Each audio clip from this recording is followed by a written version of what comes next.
Hello everyone, this is Ketish here. In this video, I'm going to go through the AQA Biology Paper 1 Higher Tier from 2018. Question number 4 is on the topic on cell biology. It's actually testing your understanding on diffusion, osmosis, and active transport, the transport in cells.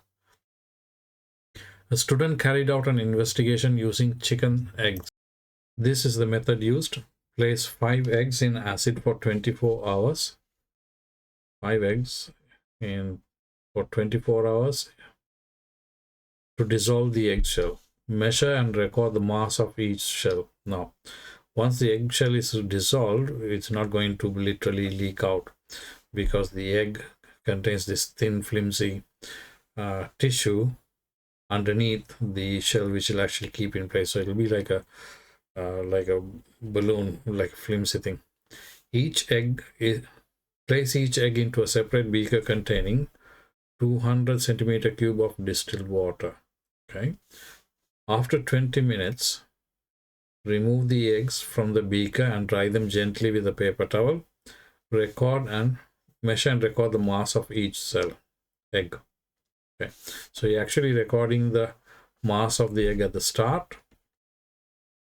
So if I say starting mass, and you're going to find the end mass as well.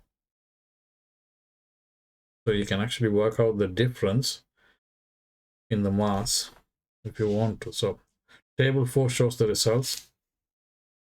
Mass of egg without shell in grams. So you're starting off with 73.5, so it's actually increased. This also has increased, and increased. So they all increased, but by how much? We can work it out.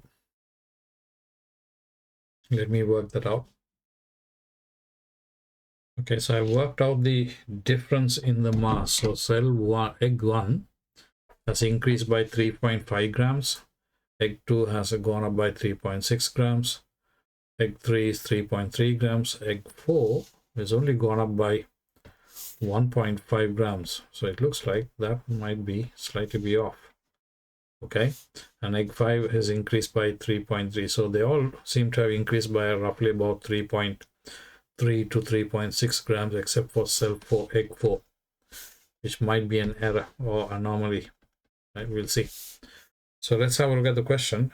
Another student suggested that the result for egg 4 was anomalous, right? Okay, do you agree with the student? Yes, right, we do agree, because the mass change of egg 4 is much lower than the others.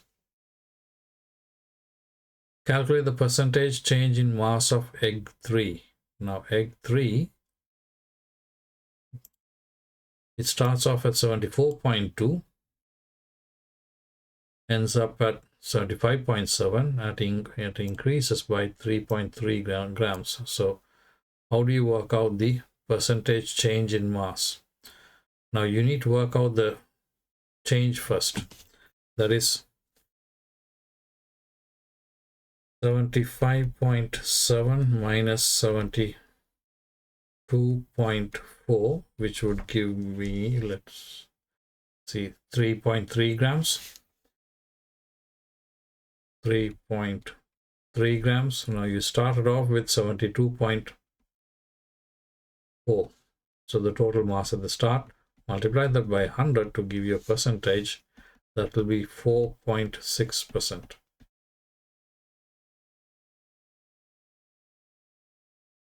4.6%. Explain why the masses of the eggs increased. Now, the only reason that the eggs could have increased, because remember, they're placing all these eggs in distilled water. So the only reason that the eggs could have actually gone up in mass is because water should have actually moved into the egg.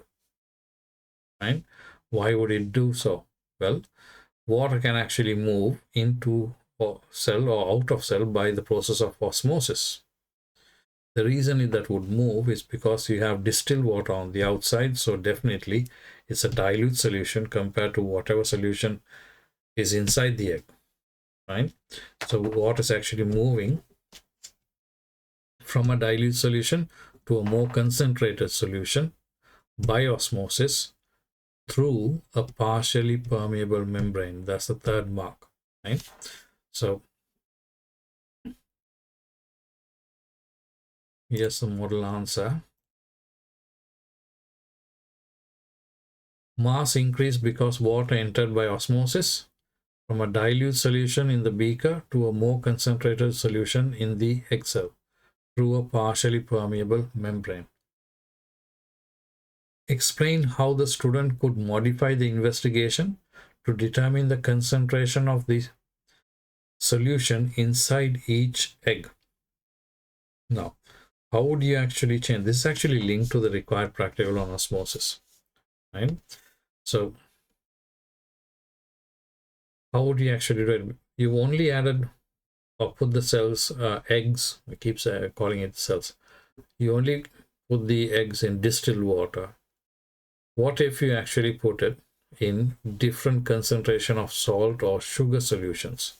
So let's start off at 0, which is the distilled water, and 0.1 molar salt solution, 0.2, 0.3, 0.4, 0.5. 5 should be okay. And you put the 5 eggs in these 5 different concentrations, and you work out the percentage change. Once you work that out, you could, so you would now want to have a graph or table with the concentration, which is basically what I've listed here. Sorry, that's gone off. We can actually change it. There you go. And the percentage change. And then I would draw a graph of concentration versus percentage change. Now I would actually have to go to the negative as well, because at some point the egg is actually going to increase and decrease as well. So ideally what we want is when the concentration is 0, the mass is actually, percentage change is really high, so it will be somewhere here. As the salt concentration increases, you're going to get points like this on the graph. You ideally want the line to go across this 0 point or the 0 axis, and it's at this concentration here that is equal to the concentration of the solution inside the egg, right? Same practical method that you would do in the required practical, except here you're doing it with an egg rather than potatoes or with carrots. So how do you write the answer for this for 3 marks?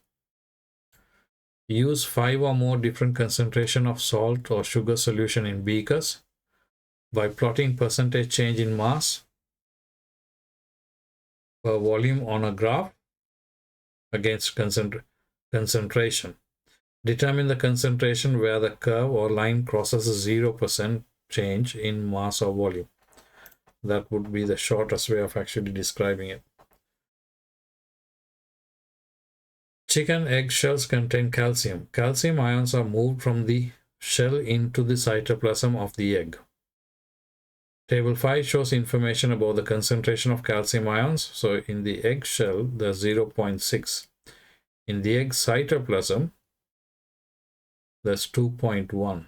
Right, I didn't actually think there's a high concentration of calcium in here, inside the egg. Okay, explain how calcium ions are moved from the shell into the cytoplasm of the egg. Now, calcium ions are moved from the shell into the cytoplasm of the egg. Well, calcium ions are actually moving from where there's a low concentration of 0.6 to high concentration. That means we are talking about active transport, right? Low concentration to high concentration, right? Explain how. So we are talking about the process. So the calcium ions are moved from an area of low concentration to high concentration by active transport. which requires using energy. That brings us to the end of question number 4, and I will see you in question number 5.